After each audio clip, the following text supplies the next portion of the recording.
Olá pessoal, esse é o Construir Bem, o primeiro programa da TV brasileira dedicado exclusivamente à construção civil.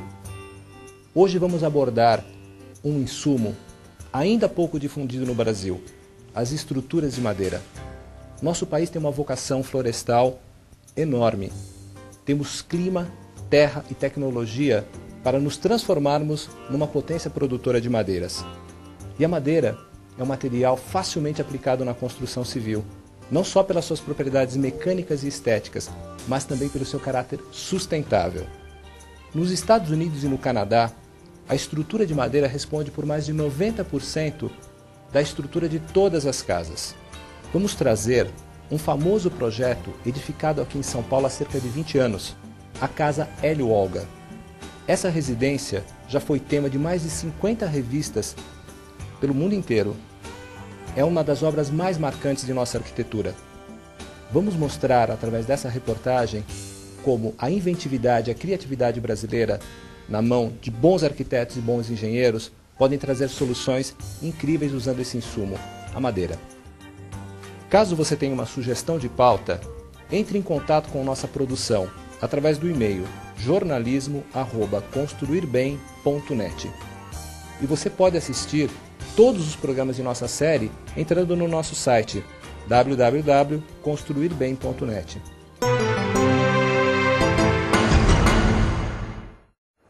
Marcos, esse trabalho está completando 20 anos. O que condicionou esse projeto?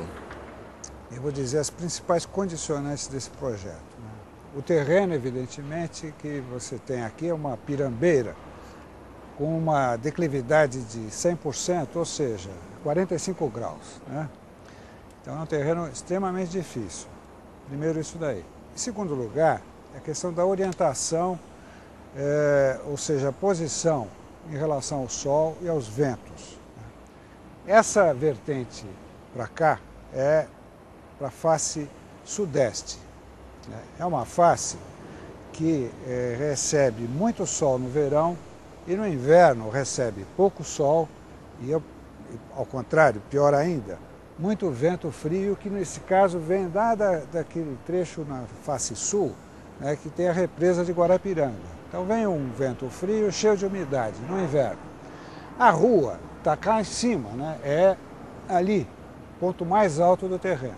O acesso então para casa tinha que ser feito pela rua. E com essas questões todas de orientação, eu propus implantar a casa perpendicular à rua, ou seja, perpendicular à declividade maior do terreno.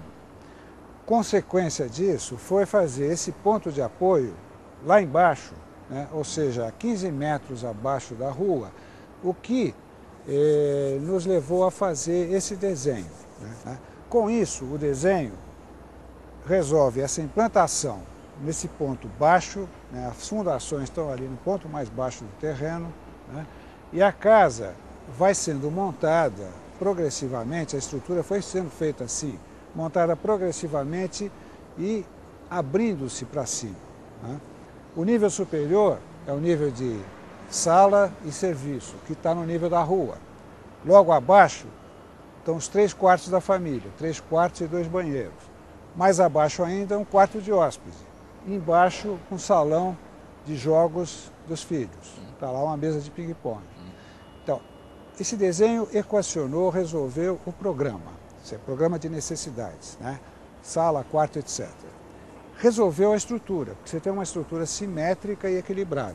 E, ao mesmo tempo, e isso é fundamental para um terreno como esse, a montagem dessa própria casa. O sistema considerou, o sistema de montagem, considerou que a gente ia trabalhar com peças pequenas, são peças de 3,30 metros de comprimento. Foram transportadas manualmente, escorregavam o morro, levadas ali abaixo. Então, como uma espécie de Lego, você monta primeiro aqueles cubos no nível mais baixo. A tiranta, trava, X. Em seguida, os cubos do andar superior, da mesma forma, travados e xizados. Em cima, a mesma coisa. No terceiro andar, também temos lá 2 cubinhos centrais. Aí, foram lançadas aquelas vigas soltas né, e penduradas por aqueles tirantes que estão lá em diagonal, né. Na ponta, pilares, nas duas pontas, simetricamente para não desequilibrar. Vigas em cima, então fecharam-se cubos soltos no ar, né, dos dois lados, sem ter que escorar nada. Ou seja, a casa é o próprio escoramento, o seu próprio andaime, né? Então o desenho considerou essa questão. Quer dizer, é uma questão fundamental para um projeto como esse, né, num terreno como esse, né, considerar questão de estrutura, de estabilidade, resistência a vento, etc., mas fundamentalmente a montagem. Pelo tudo que você nos disse, houve um diálogo bem intenso entre arquitetura e engenharia para resolver todas essas questões nessa edificação.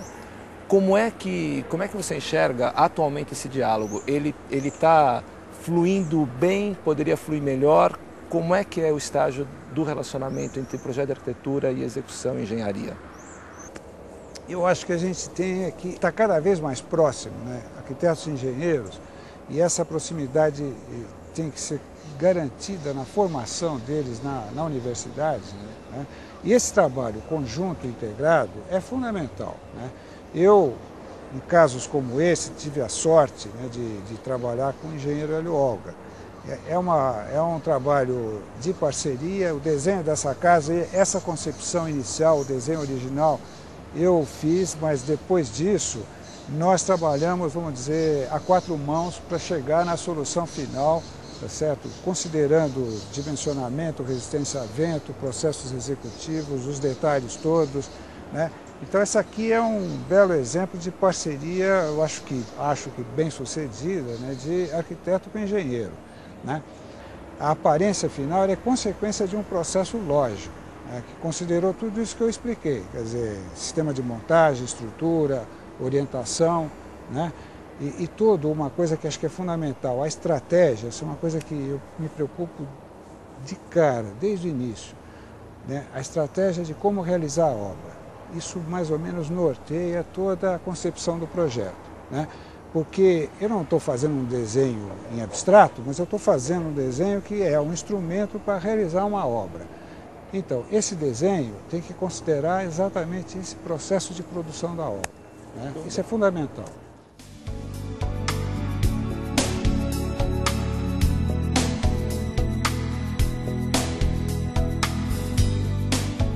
Hélio, como que a sua residência se insere na evolução da estrutura de madeira no Brasil?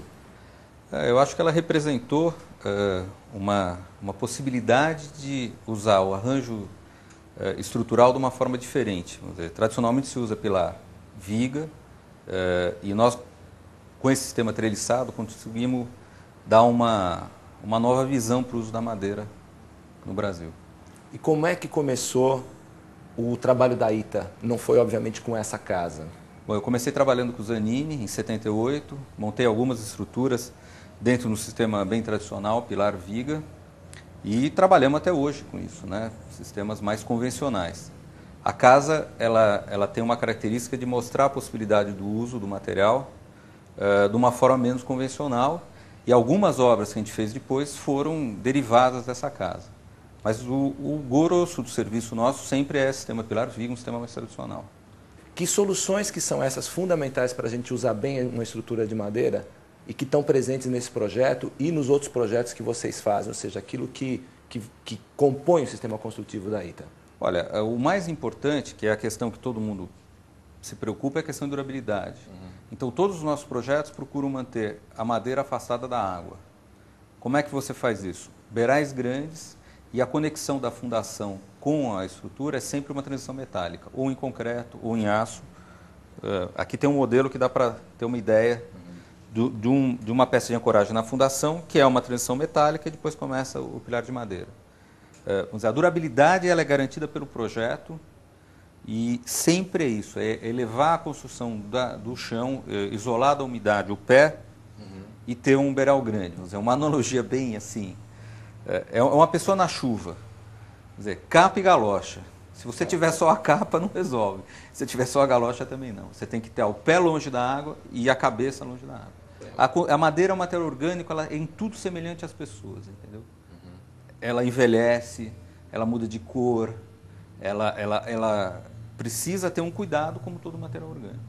Então, a umidade é o maior inimigo da madeira. Então, se você isola as fundações e tem uma cobertura grande, 90% do problema de durabilidade está resolvido.